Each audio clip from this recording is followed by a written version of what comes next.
Welcome to your channel.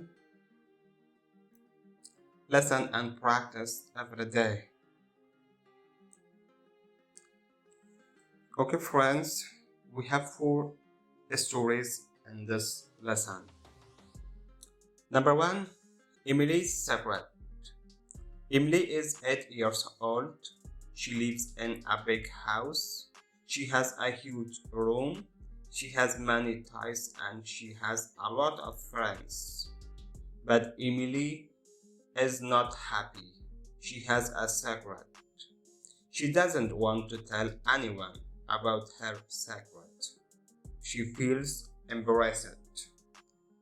The problem is that if nobody knows about it, there is no one that can help her. Emily doesn't write her homework. When during an exam, she gets sick. She doesn't tell anyone, but the truth is she can't read and write. Emily doesn't remember the letters of the alphabet. One day, Emily's teacher finds out. She sees that Emily can't write on the board. She calls her after class and asks her to tell the truth. Emily says, "It's true. I don't know how to read and write." The teacher listens to her. She wants to help Emily. She tells her, "That's okay. You can read and write if we practice together." So Emily and her teacher meet every day after class. They practice together. Emily works hard. Now she knows how to read and write.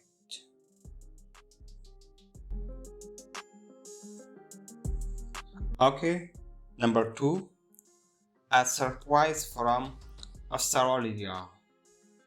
The school ends and Rika quickly puts her books in the bag and runs out of the class. Today is a special day. Rika is very excited. She runs home and thinks about her uncle. She spoke with him on the phone a week ago. He returns from Australia and he brings a special surprise with him. Erica is very happy. She thinks about the surprise that he brings. Maybe he brings a surfboard. That's fun. I can learn how to surf. Maybe he brings Australian nuts. Oh, I can eat nuts all day. Or maybe he brings a kangaroo. That's not good. I don't have a place in my room for a kangaroo.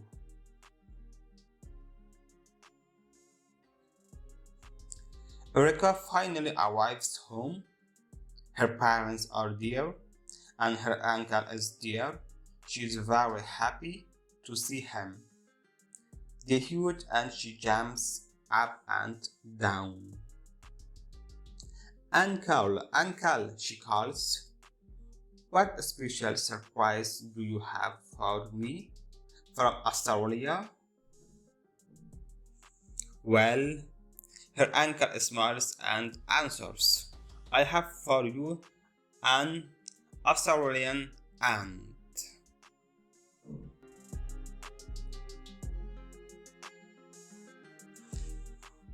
Okay, number three, anniversary day.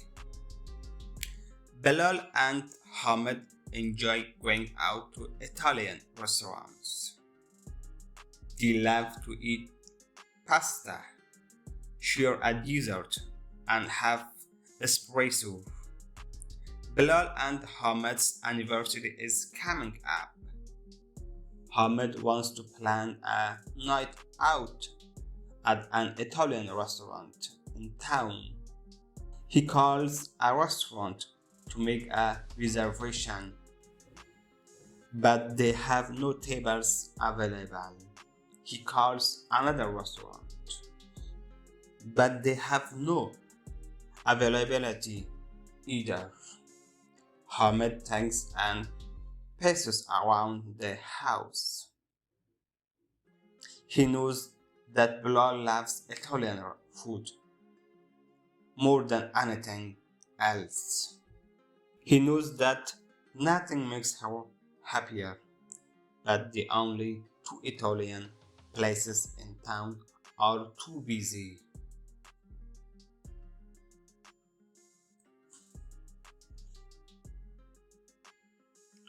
Hamid has an idea. What if he cooks Bilal a homemade Italian meal? Hamid pictures it. He puts down a fancy tablecloth, lights some candles, and plays romantic Italian music. Bilal laughs when Hamid makes an effort. There's only one thing. Hamid isn't a good cook. In fact, Hamid is a terrible cook. When he tries to make breakfast, he burns the eggs.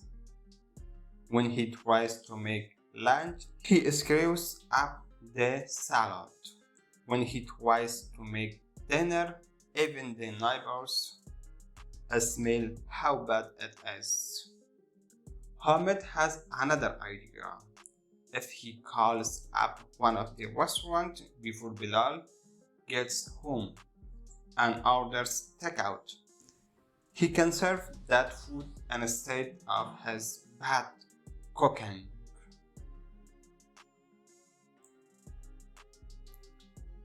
The day arrives, Bilal is still at work while Hamid orders the food, picks it up, and brings it back home. As he writes down the place settings, lights the candles, and puts the music on, Bilal walks in. Happy anniversary, Hamid tells Bilal. He shows off their romantic dinner setting.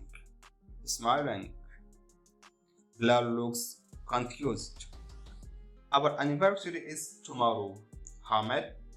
Hamid pauses, looks at the calendar, and realizes she's right. He looks back at her. I guess it's always good practice, he says. Okay. Number 4. Act like the others. Jack and Lydia are on holiday in France with their friends, Mike and Anna. Mike loves to visit historical buildings. Jack agrees to cite some historical buildings with him. Lydia and Anna decide to shop in the city. See you guys when we get back, the girls shout. In the valley, Jack and Mike see a beautiful old church. But when they enter the church, a service is already in progress. Shh. Just sit quietly so that we don't stand out and act like the others, Mike whispers. Since they don't really know French, Jack and Mike quietly sat down. During the service, they stand, kneel, and sat to follow what the rest of the crowd do. I hope we blend in and don't look like tourists, Mike tells Jack. At one point, the priest makes an announcement and the man who sits next to Jack and Mike stands up. We should stand up too, Jack whispers to Mike. So Jack and Mike stand up with the man. Suddenly, all the people burst into laughter. After the service, Jack and Mike approach the priest. Who speaks English? What's so funny? Jack asks. With a smile on his face, the priest says, well, boys, there is a new baby born, and it's tradition to ask the father to stand up.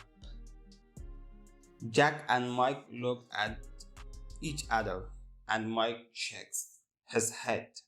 He smiles and says, I guess we should understand what people do before we act like the others. The end. Hope you enjoyed the reading and listening. Come back to English Speaking channel to watch more exciting stories. Continues. Thank you from your watching.